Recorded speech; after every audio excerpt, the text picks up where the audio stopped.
Karena tawakal artinya adalah orang bekerja dulu, setelah dia bergerak bekerja, agar dia bisa sukses, maka dia kemudian menyerahkan hasil usahanya kepada Allah. Bahwasanya agama Allah Subhanahu wa taala ini memerintahkan kita sebagai penganutnya atau agama Islam agar selalu berusaha. Islam ini agama bergerak. Islam paling membenci malas, ya, paling benci putus asa. Islam paling membenci orang dendam. Semuanya yang buru-buru itu tidak ada. Yang ada optimisme. Kita selalu bisa, kita selalu bergerak. Dan dalam sebuah syair disebutkan oleh seorang muslim, taharrak fa inna fi harakati barakah. Selalu bergerak, produktiflah. Karena itu akan mendatangkan keberkahan. Ya. Nabi SAW selalu berlindung dari malas, tidak mau bergerak, tidak mau beraktivitas, ya, tidak mau produktif. Itu semua Nabi SAW berlindung kepadanya. Sampai beliau menjadikan doa khusus setiap kali mau salam membaca itu ya. Wa'udzubika minal kasali wal jubn. Dan ya Allah, aku berlindung kepadamu dari sifat malas dan juga pengecut. Ya. Karena memang Islam adalah agama bergerak. Kita lihat sendiri aktivitas kita ya. Sholat ada gerakan badan. Kita kemarin tawaf, iya. Kita sa'i, jalan. Ya. Jadi memang agama ini agama bergerak sebenarnya. Kita bisa lihat seperti itu. Ya, kemudian juga banyak aktivitas yang lain. Seperti kita kalau ingin mendapatkan pahala dari nafkah kita bekerja, ingin berinfak, bangun masjid, kemudian jihad misalnya, itu semua butuh gerakan-gerakan. Jadi nggak mungkin bertemu antara Islam dengan orang-orang yang vakum ataupun malas, itu nggak mungkin. Ya, Islam selalu menyuruh kita bergerak. Bahkan kata Nabi SAW, kalau di tangan seseorang di antara kalian ada bibit tumbuhan dan dia tahu besok terjadi kiamat, tetap dia tancapkan. Walaupun kita sudah tahu besok akan terjadi kiamat, tidak ada kata-kata putus asa. Kita yakin kalau kita tancap maka kita akan mendapatkan pahala dari pohon tersebut. Makanya Abdullah bin Umar radhiyallahu anhuma, beliau pada saat sudah sangat tua, rambutnya sudah putih semua, alisnya putih, jenggotnya putih semua, sudah sangat tua. Di atas 90 tahun masalah umur beliau. Beliau ya, memegang bibit pohon kurma. Dan kita tahu pohon kurma ini mirip pohon kelapa, dia cukup lama baru berbuah gitu. Walaupun nanti setelah berbuah umurnya juga panjang ya. Jadi pohon-pohon yang umur panjang itu seperti buah kurma, buah zaitun, ya itu bisa sampai ratusan tahun umurnya gitu. Nah, tapi beliau pada saat itu pegang bibit kecil, lalu beliau ingin menanamnya. Maka beliau tancapkan ke tanah. Setelah ditutup dengan tanah, ada orang-orang yang datang mengatakan, wahai Abdullah bin Umar, wahai Abdullah bin Umar, kapan kira-kira Anda akan menikmati pohon kurma ini? Kapan Anda akan menikmatinya? Maksudnya mereka pikir ini pohon masih lama, mungkin 15-20 tahun kemudian baru berbuah gitu. Maka beliau tersenyum sambil mengatakan, sesungguhnya kalau aku tidak bisa menikmatinya maka akan dinikmati oleh orang yang datang setelahku. Dan Nabi SAW mengatakan tidak ada seseorang yang menanam sebuah pohon, ya kemudian dinikmati pohon itu oleh manusia, jin atau hewan-hewan kecuali penanamnya akan panen pahalanya. Maka betul-betul dalam Islam selalu aja ada optimisme. Dan Nabi SAW juga mengatakan, aku sangat tidak suka dengan pesimis. Saya tidak bisa, saya tidak mampu, ya, dan seterusnya. Tetapi aku sangat suka dengan al-fa'al. Dan makna al-fa'al adalah kalimat optimis. Saya bisa, saya akan mampu, saya akan raih. Teman-teman sudah tahu belum kalau para sahabat Nabi Ridwanullah alaihim ada di antara mereka yang masuk Islam umurnya sudah 60 tahun, 70 tahun. Tapi mereka tidak putus asa untuk menghafal Al-Quran. Mereka tidak putus asa tetap untuk meninggal mati syahid di medan perang. Mereka tidak putus asa untuk tetap datang menuntut ilmu. Ya. Sampai ada di antara sahabat yang datang ke masjid untuk belajar ataupun sholat 5 waktu itu harus ditopang oleh teman-temannya karena tua dan lemahnya. Tapi seperti itulah Islam mengajarkan agar setiap orang penganutnya, setiap muslim itu selalu optimis dan selalu bergerak. Nah ini poin penting yang merupakan pondasi tawakal. Karena tawakal artinya adalah orang bekerja dulu, setelah dia bergerak bekerja, agar dia bisa sukses, maka dia kemudian menyerahkan hasil usahanya kepada Allah Subhanahu wa taala. Ibnu Rajab Al-Hambali menjelaskan tentang tawakal ini. Maksudnya bekerja dulu, setelah bekerja perbuatan apapun walaupun kecil, apalagi kalau sampai besar, kemudian menyerahkan hasilnya kepada Allah. Beliau mengatakan terjemahannya kurang lebih, hakikat tawakal adalah benarnya penyandaran hati pada Allah Azza wa Jal untuk meraih berbagai kemaslahatan dan menghilangkan bahaya baik dalam urusan dunia maupun akhirat, menyerahkan semua urusan kepadanya serta meyakini dengan sebenar-benarnya bahwa tidak ada yang memberi, menghalangi, mendatangkan bahagia dan mendatangkan manfaat kecuali Allah semata. Ada bedanya antara tawakal dengan tawakul. Kalau tawakal teman-teman sekalian, dia berusaha dulu kemudian dia kembalikan kepada Allah. Dan ini dipastikan orang yang seperti ini akan terpenuhi. Apapun yang dia sudah usahakan akan mencapai nilai titik klimaksnya dalam kesuksesan kalau dia setelah berusaha dia tawakal. Dia bekerja dulu kemudian dia bertawakal kepada Allah. Dia mulai belajar baru dia tawakal kepada Allah. Jadi dia ikhtiar dulu. Maka dipastikan nanti hasil ikhtiarnya atau upayanya walaupun itu kecil, yang penting bukan sesuatu yang diharamkan dalam agama, pasti akan mendatangkan kebahagiaan dan pasti akan meraih apa yang dia inginkan. Seperti itulah. Yang penting dia ikuti hasil perbuatannya kepada tawakalnya. Dan kalau tawakul adalah seseorang yang menggantungkan sesuatu pada Allah tapi tanpa ikhtiar. Nah, cara memahaminya begini. Pernah di Masjid Nabawi ini, masjid di depan mata kita yang alhamdulillah kita bisa sholat sekarang. Itu Bapak Ibu sekalian, ada satu sahabat dia ingin mendengarkan pengajian Nabi SAW. Begitu dia mau masuk masjid, dia lagi pegang tali kekangan untanya. Kemudian dia ragu antara ikat atau enggak ya. Terus dia bilang, sudahlah saya tawakal kepada Allah. Tidak diikat, kemudian dia mau masuk pengajian. Begitu kakinya menginjakkan kaki ke pintu masjid, untanya lari. Maka dia pun sibuk mengejar unta tersebut. Dan unta ini larinya cepat sekali. Dan dia kalau lepas susah untuk ditangkap. Makanya Nabi SAW menggambarkan orang yang punya hafalan Al-Quran, kemudian dia tidak menjaganya. Kata Nabi SAW, ya, itu ibarat unta yang lepas. Susah sekali untuk ditangkap. Karena unta itu apalagi kalau sudah lepas di padang pasir, ya, dia bisa hidup 3 hari 3 malam nggak makan, nggak minum. Mungkin kalau manusia sudah lemes, tapi unta bisa. Karena unta itu kalau minum air, teman-teman sekalian, dia bisa minum air sampai sekian liter yang air itu tersimpan di satu kantong di dalam perutnya, dan itu tidak bercampur baur dengan darah, dengan kotoran. Jadi kapan dia haus, ada satu sistem di tubuh unta itu yang bisa membuat air itu jalan membasahi tenggorokannya kemudian masuk kembali. Makanya orang-orang dulu itu kalau jalan, mereka kebanyakan menunggangi unta. Termasuk Nabi SAW dan para sahabat kalau perjalanan jauh mereka pakai unta. Kalau mereka kehabisan bekal makan dan minum, untanya disembeli, dimakan dagingnya, kantong airnya itu dipakai minum airnya. Yang Allah mengatakan wa ilal ibili kaifa khuliqat. Lihatlah bagaimana unta itu diciptakan, gitu ya. Karena keajaiban yang luar biasa yang ada pada unta itu. Baik teman-teman sekalian, sahabat ini mengatakan, saya bertawakal kepada Allah. Lalu dia masuk masjid, untanya lari, dia kejar. Tidak ketemu untanya. Sudah lepas, karena masa dulu mungkin kalau saya sekarang mungkin masih lebih mudah lah dalam kota. Mungkin orang bisa menghalangi dengan kendaraan dan sekarang macam mungkin ada senjata yang melumpuhkan misalnya. Kalau zaman dulu sulit sekali. Maka dia pun kembali ke masjid, pengajian sudah selesai. Karena Nabi SAW tanya, ada apa dengan kamu? Dia bilang, ya Rasulullah, tadi ceritanya begini. Kata Nabi SAW, keliru, iqilha wa tawakkal ala Allah. Ikat dulu untamu, baru bertawakal kepada Allah. Jadi harus ada ikhtiar dulu, baru serahkan kepada Allah. Berapa banyak orang yang justru menganggap ini adalah hal ya, tidak penting. Mereka menganggap tidak penting untuk ya, berusaha dulu baru serahkan kepada Allah. Jadi jangan sampai kita nggak usah kunci mobil, nggak usah kunci rumah, toh nanti tawakal kepada Allah. Masuk maling, diambil, gitu kan? Nah seperti itu kurang lebih. Jadi kita harus memahami masalah ini. Tawakal kepada Allah ini memiliki banyak sekali keutamaan. Kalau teman-teman sudah berusaha, kemudian menyerahkan hasilnya kepada Allah dengan penuh keyakinan, selama itu baik Allah akan berikan kepada kita, atau kalau itu buruk Allah akan selamatkan kita dari mara bahayanya, maka kita akan mendapatkan poin pertama, rezeki dari Allah subhanahu wa ta'ala. Ya.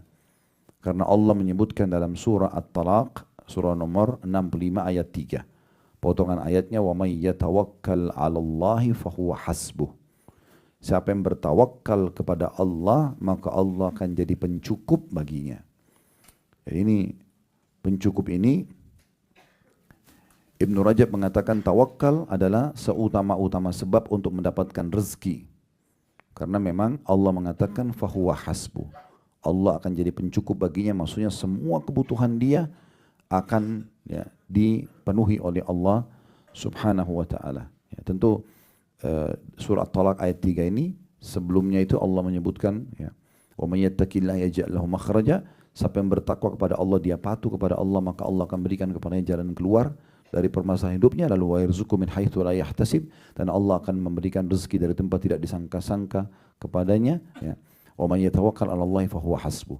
Oleh karena itu kata Allah, siapa yang mengembalikan urusan hasil daripada perbuatannya kepada Allah, maka Allah akan jadi pencukup terhadap semua kebutuhan dia. Ya, disebabkan karena tawakal inilah kita akan mendapatkan ya, kecukupan. Di dalam sebuah ya, riwayat Nabi SAW mengatakan kepada seorang sahabat namanya Abi Dzar Al-Ghifari radhiyallahu anhu berhubungan dengan tafsir surah At-Talaq ayat 3 tadi. Wa may yatawakkal 'ala Allahi fa huwa hasbuh. Siapa yang bertawakal kepada Allah, Allah jadi pencukup baginya. Kata beliau sallallahu alaihi wasallam, "Lau anna an-nasa kulluhum akhadhu biha lakafahattum ya, lakafathum." Kalau seandainya manusia itu mengambil nasihat ini, dia betul-betul berusaha dulu, tidak vakum, kemudian mereka menyerahkan hasilnya kepada Allah, niscaya pasti ayat ini akan mencukupi baginya. Karena Allah telah menjanjikan. Ya. Yaitu seandainya manusia betul-betul bertakwa kepada Allah dan bertawakal, maka sungguh segala urusan dunia dan agama mereka akan mereka dapatkan. Ibnu Jarir At-Tabari rahimahullah dalam tafsir beliau menyebutkan dalam tafsir surah At-Talaq ayat 3, tafsir At-Tabari, barang siapa yang bertakwa kepada Allah dengan menjalankan perintah Allah dan menyandarkan hatinya kepada Allah, maka Allah akan memberikan kecukupan baginya. Ada juga satu kejadian di masa Umar radhiyallahu anhu. Ada beberapa orang selepas sholat Jumat duduk di masjid, enggak keluar. Laki-laki. Umar datang asar masih ada, Umar datang maghrib masih ada. Ditanya sama Umar, kalian ngapain di sini? Apain aja di sini? Ya. Maka mereka mengatakan, kami kaum yang bertawakal kepada Allah. Maksudnya nggak usah keluar bekerja, tunggu aja di sini. Kalau rezeki ya datang juga. Nah seperti itu. Maka kata Umar bin Khattab radhiyallahu anhu sambil memarahi mereka, dan kemudian beliau mengatakan, kalian sudah tahu Allah Subhanahu wa taala tidak pernah menakdirkan langit menghujankan emas, yang ada air, dan air ini dikelola lagi supaya dia bisa menghasilkan misalnya tanaman dan seterusnya ya, atau hewan ternak dikonsumsikan air tersebut, manusia minum supaya dia bisa bergerak beraktivitas, baru bisa ada hasilnya. Maka Umar mengatakan, keluarlah ya, dan jangan menjadi orang-orang yang membebani masyarakat. Suruh cari rezeki, disuruh keluar, gitu kan. Al-Qurtubi rahimahullah menyebutkan tentang tafsir tadi yang kita bacakan surah At-Talaq ayat 3. Barang siapa yang menyandarkan dirinya dan hasil usahanya kepada Allah, maka Allah akan berikan kecukupan pada urusannya. Asy-Syaukani ini juga salah satu ya, ulama mengatakan barang siapa yang menyerahkan urusannya pada Allah, maka Allah akan berikan kecukupan akan semua kebutuhannya. Tapi ingat ya, ikhtiar dulu, kemudian serahkan hasilnya kepada Allah. Jangan pernah ikhtiar kemudian mengatakan kayaknya saya tidak akan dikasih sama Allah. Kayaknya doa saya tidak akan diterima. Maka akan diberikan sesuai dengan niatnya. Ya, harus kita menjalankan sunnah Nabi SAW. Berdoalah kalian, mohonlah kalian kepada Tuhan kalian dalam kondisi kalian sangat yakin diterima. Karena Allah tidak akan menerima doa dari hati yang lalai.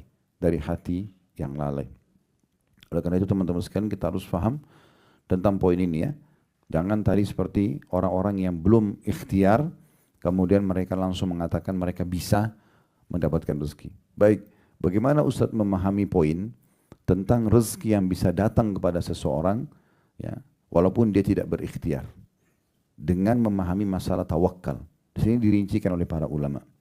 Ada memang di antara rezeki yang Allah Subhanahu wa taala berikan tanpa upaya, memang ada. Dan ini tidak ada urusannya sama tawakal. Karena memang Allah berikan dia semacam bonus seperti oksigen yang kita hirup, cahaya ditangkap oleh mata, telinga yang didengar, suara yang didengar oleh telinga misalnya, ucapan kata-kata yang terucapkan dari lisan kita misalnya. Semua itu kan memang tanpa upaya dari kita, tapi Allah kasih gitu kan. Memang ada begini, tidak ada hubungannya sama tawakal. Karena memang ini dasarnya tanpa upaya sudah bisa. Tapi yang berhubungan dengan harus ada upaya, seperti kita lapar misalnya. Tidak bisa kita bilang, ya Allah saya lapar, hilangkan lapar saya. Lalu hilang. Enggak, sistem yang Allah buat, kita cari makanan, kunyah dulu makanan itu, diproses di usus kita, kemudian laparnya hilang. Kita capek misalnya, Allah buat kita mengantuk, kita berikhtiar, bergerak untuk istirahat, kemudian baru hilang dan seterusnya. Begitu juga dengan haus, kita berdiri, kita mencari air misalnya, minum, kemudian baru ya haus tersebut hilang. Nah ini perlu difahami. Sehingga akhirnya selain daripada hal-hal yang sudah Allah tentukan tadi itu, ya memang butuh gerak, maka harus bergerak. Tidak boleh tidak. Namun jangan cuma sekedar bergerak ya. Kalau hanya sekedar bergerak lalu bangga dengan hal tersebut, tidak menyandarkannya kepada Allah, maka ini mirip nanti kasusnya Qarun. Qarun tadinya orang miskin dari kaum Nabi Musa. Allah SWT jelaskan dalam Al-Quran kalau Qarun adalah dari kaum Musa. Dia tadinya miskin sekali dan ahli ibadah. Dalam beberapa riwayat disebutkan. Tetapi yang terjadi adalah pada saat dia bertemu dengan Nabi Musa suatu waktu, lalu dia mengatakan, wahai Nabi Allah, mintalah kepada Allah agar dibukakan rezeki untukku. Nabi Musa AS pun berdoa, akhirnya dibukakan pintu rezeki. Dia jadi mahir untuk mengelola emas sampai akhirnya dia menjadi seorang pengusaha emas yang sukses. Tapi uniknya setelah dia mendapatkan semua itu, dia malah kufur kepada Allah Subhanahu wa taala. Malah tidak mau keluarin zakat hartanya, malah dia bekerja sama dengan Firaun untuk mencelakakan Nabi Musa, sampai akhirnya Allah jadikan tanda-tanda kebesaran bagi Bani Israel ya, dan juga bagi Firaun. Allah tenggelamkan Qarun bersama dengan seluruh istananya dan harta-hartanya. Dan Nabi Musa AS mengatakan tidak akan pernah ada yang bisa mendapatkan harta Qarun itu. Indonesia biasa bilang harta karun ya. Nah itu sebenarnya namanya Qarun. Karena semua harta dia dan dirinya ditimbun oleh Allah Subhanahu wa taala di satu lokasi yang pada saat itu di daerah Mesir, tapi sampai hari kiamat tidak akan ada yang bisa mendapatkan harta simpanan Qarun itu. Karena Nabi Musa AS menjelaskan itu setelah dibinasakan sama Allah di depan mata Bani Israel, di depan Fir'aun, mereka tahu betul istananya Qarun sangat besar, menyaingi istananya Fir'aun. Hartanya banyak melimpah, pegawai-pegawainya banyak sampai digambarkan dalam Al-Quran untuk mengangkat kuncinya saja, kunci pembuka gudangnya butuh banyak laki-laki yang kuat-kuat saking banyaknya hartanya. Maka pada saat itu Allah binasakan dan waktu itu ada sebagian dari Bani Israel coba mau ngorek-ngorek karena tahu titik rumahnya di mana. Lalu lewatlah sebagian orang-orang beriman mengatakan Allah telah turunkan firman-Nya kepada Nabi-Nya Musa kalau harta itu tidak akan ditemukan selamanya sampai hari kiamat. Maka Allah jadikan sebagai tanda-tanda kebesaran karena dia tidak menyerahkan urusannya kepada Allah. Dia anggap itu semua kemampuan dia. Oh bapak sama ibu pintar ya, cerdas ya sampai profesor. Ya itu karena memang saya hebat. Nah ini berbahaya sekali. Mirip sama Qarun. Alhamdulillah Allah sedang amanahkan ini misalnya. Yani memang saya cuma coba ikhtiar, Allah yang memberkahi. Nah itu contohnya. Ini perbedaan antara orang yang tawakal dengan orang tidak tawakal gitu. Ya, itu poinnya. As-Sa'di berkata rahimahullah, barang siapa yang menyandarkan diri pada Allah dalam urusan dunia maupun agama untuk meraih manfaat. Saya ulangi, barang siapa yang menyandarkan diri pada Allah dalam urusan dunia maupun agama untuk meraih manfaat dan terlepas dari kemudaratan, maka ia pun menyerahkan urusannya pada Allah, maksudnya supaya hasil usahanya maksimal dan juga tidak kena mudarat. Dia minta kepada Allah agar diselamatkan, maka Allah akan mencukupi urusannya. Jika urusan tersebut diserahkan pada Allah yang maha mencukupi atau al-ghani, diserahkan kepada zat yang maha kuat atau al-qawi, diserahkan kepada zat yang maha perkasa atau al-aziz, dan juga diserahkan kepada zat ar-rahim yang maha pengasih, maka hasilnya pun akan baik dari cara-cara yang dia tidak sangka.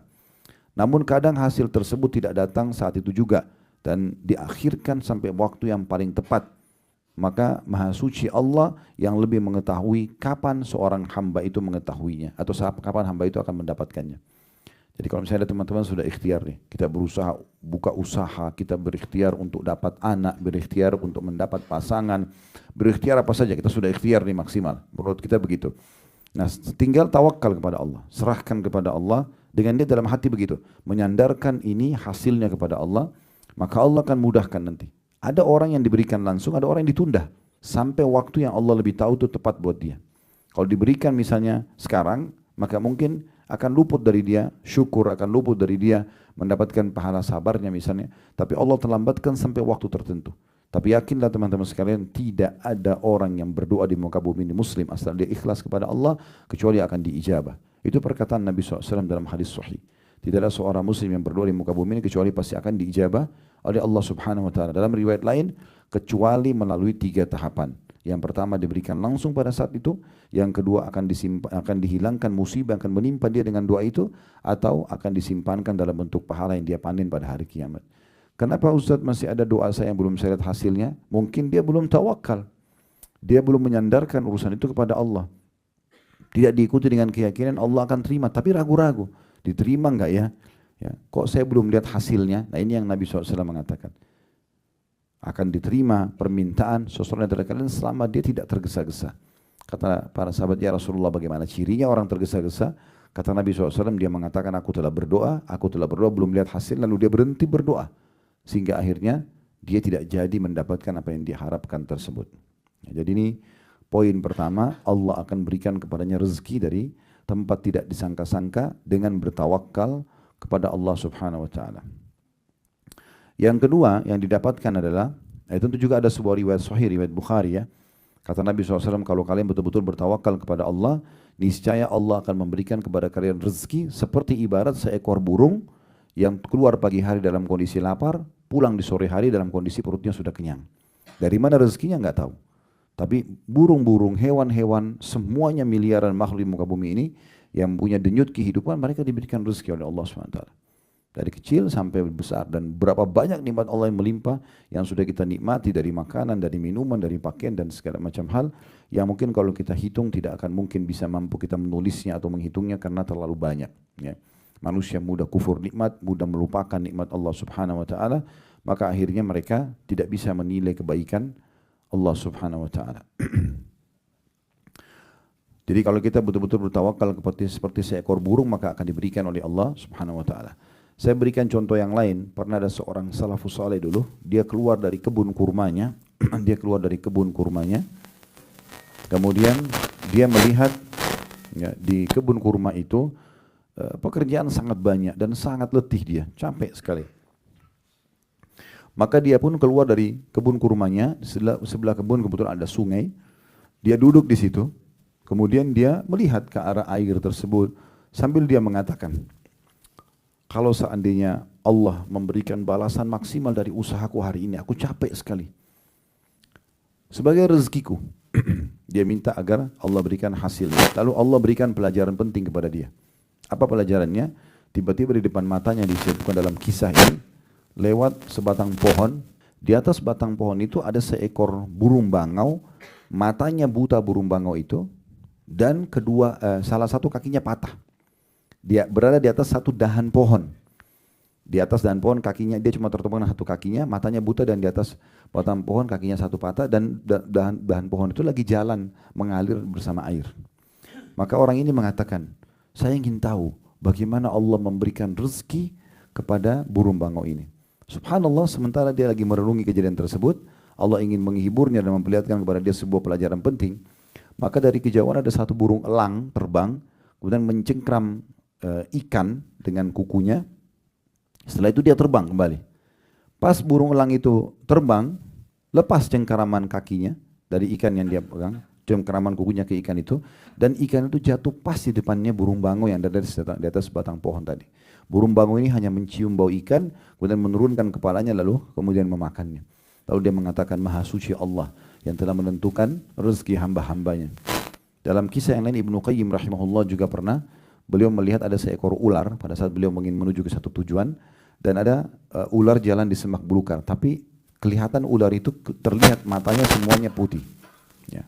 Matanya semuanya putih, ya. Berarti ular itu buta. Maka kata Ibnu Qayyim rahimahullah, saya ingin lihat bagaimana Allah kasih rezeki kepada ular ini. Kemudian Ibnu Qayyim bilang, saya ikutin.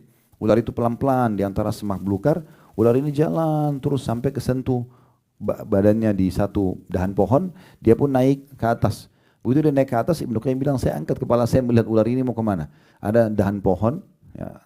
Kemudian ular itu naik ke atas, di sebelahnya rupanya di dahan pohon itu ada satu anak burung yang sedang membersihkan sayapnya tidak sadar kalau di sebelahnya ada ular. Ular juga buta tidak melihatnya.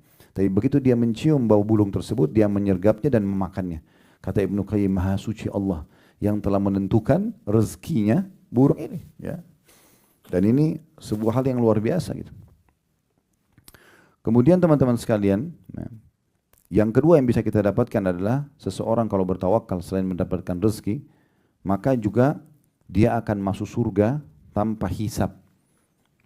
Jadi ini keutamaan yang luar biasa. Orang kalau menyerahkan hasil usaha, berusaha dulu lalu dia sandarkan kepada Allah, diikuti dengan penuh keyakinan Allah akan memberikan apa yang dia harapkan, apa yang dia minta, baik dalam waktu dekat atau mungkin ditunda beberapa saat, dan dia jangan putus asa, terus dia kejar dan minta kepada Tuhannya, terus dia manja dan mohon kepada Tuhannya, maka Allah akan kasih. Puncaknya dia akan dibalas nanti masuk ke dalam surga. Sebagaimana hadits Ibnu Abbas radhiyallahu anhuma, beliau mengatakan bahwasanya Rasulullah SAW bersabda, "Yadkhulul jannata min ummati sab'una alfan bighairi hisab." Akan masuk surga dari umatku 70.000 tanpa dihisab. Ya, semoga kita termasuk insyaallah ini. Tanpa dihisab maksudnya tidak perlu lagi ditimbang-timbang amalnya. Memang ada orang ini VIP, ya. Insyaallah ada satu judul ceramah yang kami susun, jadilah VIP, ya. Itu anti materi tabligh akbar insyaallah. Tujuannya untuk membahas bagaimana setiap orang muslim harus jeli selama mereka hidup. Mereka kenapa tidak menjadi orang-orang yang VIP yang bisa lolos di dunia, dapat rezeki dengan mudah, mudah disukai oleh manusia, disukai oleh Tuhannya, dan ada caranya semua untuk menjadi orang seperti ini. Fasilitasnya sangat bagus di dunia, di akhirat juga mereka akan mendapatkan yang terbaik, bahkan melewatin sirat golongan pertama seperti kilat cepatnya masuk surga dan mendapatkan derajat tertinggi. Semuanya bisa akan dapatkan. Kata Nabi SAW, akan ada 70.000 dari umatku, mereka masuk surga tanpa hisab dengan sangat mudah. Ini VIP ini. Lalu kata Nabi SAW, humul ladina la yastarqun. Mereka adalah orang-orang yang tidak minta diruqyah. Ya. Dari sini maksudnya ada orang yang tanpa sebab.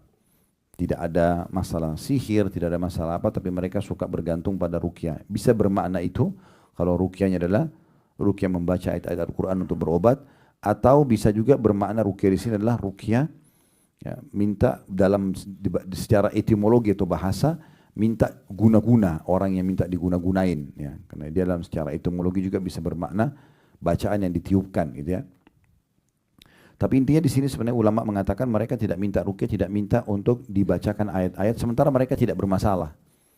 Kalau ada seseorang antara kita memang ada rasa masalah, misalnya dia merasa memang sering kesurupan, sering ketindihan, sering mimpi-mimpi buruk misalnya, lalu dia minta diruqyah, ini berbeda, bukan tidak masuk dalam hadis ini. Mereka orang-orang yang tidak disebutkan dalam hadis ini, karena Nabi SAW pernah menyuruh istri-istri beliau diruqyah. Ya, pernah Aisyah diruqyah, Nabi SAW pernah diruqyah oleh Jibril pada saat beliau sakit. Ya, waktu Jibril dalam hadis sahih menanyakan kepada Nabi SAW, ada apa dengan Muhammad? Kata Nabi SAW, aku sedang sakit, terganggu. Maka beliau pun membaca doa ruqyah masyhur, Bismillah arqik, min kulli syarrin yu'dhik, wa min syarri nafsin wa ainin hasid, Allah yashfiki, Bismillah arqik.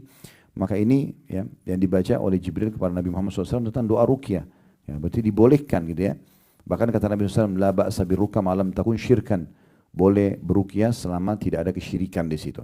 Maksudnya adalah memang ada sebabnya. Ya. Kemudian yang kedua, wala yatatayyarun, dan mereka tidak ya menggantungkan nasibnya pada benda-benda atau menganggap adanya sial-sial. Ya.